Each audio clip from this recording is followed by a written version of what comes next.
கிறிஸ்துவில் பிரியமானவர்களே, இந்த நாளுக்கென்று தேவன் நமக்கு அருளியிருக்கின்ற ஜீவ வார்த்தை ஆதியாகமத்தின் புஸ்தகம் 22வது அதிகாரம் 14வது வசனம்.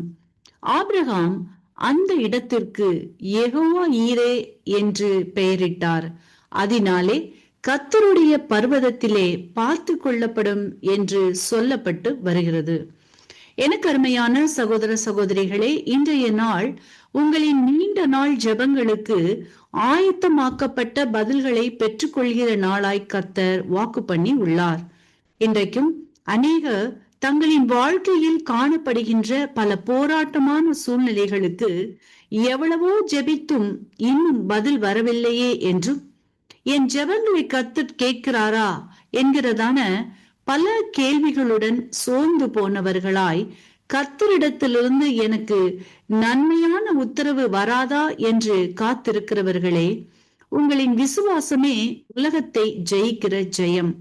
ஆகவே விசுவாசித்து உறுதியாய் ஜெபியுங்கள். உங்களின் எல்லா ஜெபங்களுக்கும் பதில் பரலோகத்திலிருந்துதான் வருகின்றது. ஆகவே இன்றைய நாளில் பரலோகம் உங்களோடு உடன்படிக்கை பண்ணுகிற நாளாய், ஜெபங்களுக்கு பதிலை தரும்படிக்கு கர்த்தர் ஆசீர்வதித்து இருக்கின்றார். வார்த்தையை விசுவாசியுங்கள், ஆசீர்வதிக்கப்படுவீர்கள். இன்றைக்கும் நாம் வேதத்திலிருந்து ஆயத்தமாக்கப்பட்ட பதில்களை ஜெபத்தினாலே விசுவாசித்து பெற்றுக்கொண்டதை குறித்து தியானிப்போம்.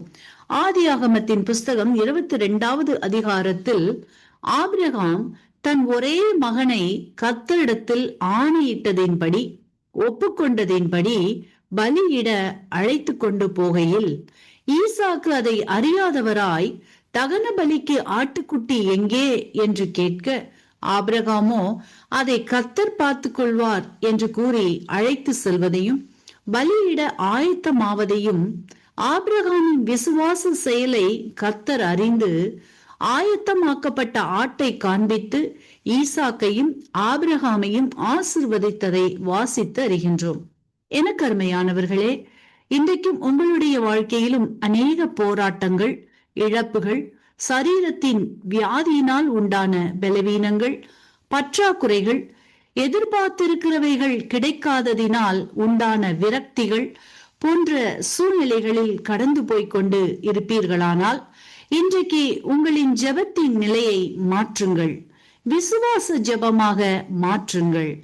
எனக்காக யாவையும் செய்து முடிப்பார் கர்த்தர் என்ற நம்பிக்கை உங்களுக்குள் வரும்படி ஆயத்தமாகுங்கள்.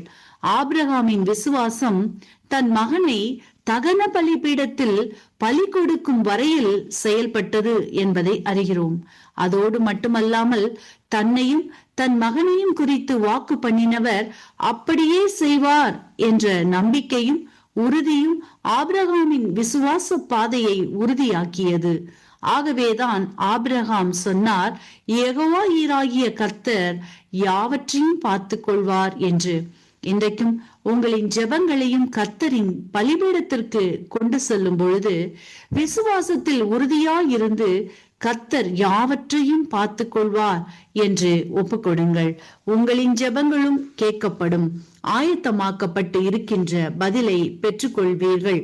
இன்றைய நாளில் நீங்கள் கடந்து போய் கொண்டிருக்கிற சூழ்நிலைகளில் ஆயத்தமாக்கப்பட்ட நன்மைகள், ஆசீர்வாதங்களை, சுகத்தை பெற்றுக்கொள்ளும்படி யெகோவா ஈரை விசுவாசியுங்கள்.